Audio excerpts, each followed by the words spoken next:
আসসালামু আলাইকুম, সবাই কেমন আছেন? আপনারা যারা আমাকে চিনেন আপনারা জানেন আমার বাড়ি নোয়াখালীতে।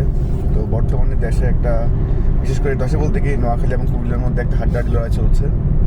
আমরা যারা নোয়াখালীবাসী আছি তারা চাচ্ছি যে নোয়াখালীতে বিভাগ হোক। আর এই যে আমার বন্ধু, সে হচ্ছে কি শাহনওয়াজ, তার বাড়ি হচ্ছে গিয়ে কুমিল্লাতে। তো সে চাচ্ছে যে কুমিল্লাতে বিভাগ হোক। আমরা দীর্ঘ প্রায় 10 বছরের মতো বন্ধুত্ব, আমরা প্রবাসে থাকি। তো আমাদের মধ্যে এখন পর্যন্ত কোনো ধরনের এই বিষয় নিয়ে ফাটল ধরে নাই। গতকালকে দেখলাম যে আমাদের নোয়াখালী এবং কুমিল্লার মধ্যে একটা ভুল বোঝাবুঝিও হয়তো পারে, বা একটা প্রতিহিংসাও হইতে পারে, বা একটা বিশৃঙ্খলা তৈরি হতে পারে, বা একটা রাজনীতি চাল হতে পারে। সেই জায়গা থেকে দেখলাম যে কুমিল্লাতে কিছু আমাদের নোয়াখালী যারা সহযোদ্ধা ভাইয়েরা আছে বিভাগ চাচ্ছে দাবিতে, তাদেরকে এক ধরনের লাঞ্ছনা করা হয়েছে। তো সেটা অনাকাঙ্ক্ষিত আমি বলবো। আমি চাই আমরা যেরকম একসাথে আছি, একসাথে খাচ্ছি, একসাথে ঘুরতেছি আজকে 10 বছর, আমরা চাই যে আমরা নোয়াখালী, কুমিল্লা, ফেনী, লক্ষ্মীপুর, চাঁদপুর যারা আছি আমরা প্রত্যেকটা আমরা একই বন্ধনে থাকবো। বিভাগ কুমিল্লা হোক কোনো সমস্যা নাই, বিভাগ নোয়াখালী হোক কোনো সমস্যা নাই।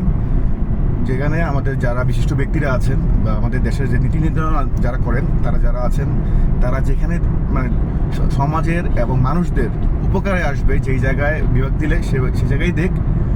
কোনো ধরনের মানে থ্রেট দিয়ে বা জোর করে বা অমানবিকভাবে, অন্যায়ভাবে কোনো কিছু করা দরকার নাই।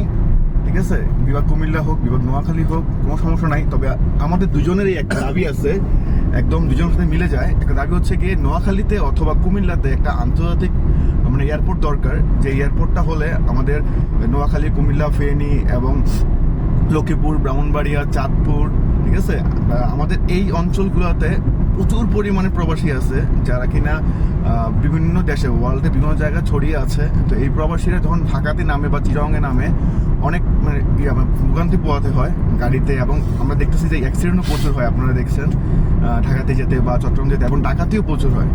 তো যদি নোয়াখালীতে অথবা কুমিল্লাতে যদি একটা আন্তর্জাতিক মানের এয়ারপোর্ট তৈরি হয়, তাহলে আমাদের সকলের জন্য উপকার। আমরা যেহেতু রেমিটেন্স বাড়াচ্ছি দেশের জন্য, আমাদেরকে সুযোগ সুবিধা করে দেওয়াই আমাদের সরকারের মেন উদ্দেশ্য হওয়া উচিত, লক্ষ্য হওয়া উচিত। তো ঢাকাতে আছে, চট্টগ্রামেও আছে, সিলেটেও আছে, এবং আমরা চাচ্ছি যে কুমিল্লাতে অথবা নোয়াখালীতে একটি আন্তর্জাতিক মানের এয়ারপোর্ট হোক, যেটা কিনা আমাদের জন্য উপকার হয়। আশা করি এই জিনিসটা আপনারা লক্ষ্য রাখবেন।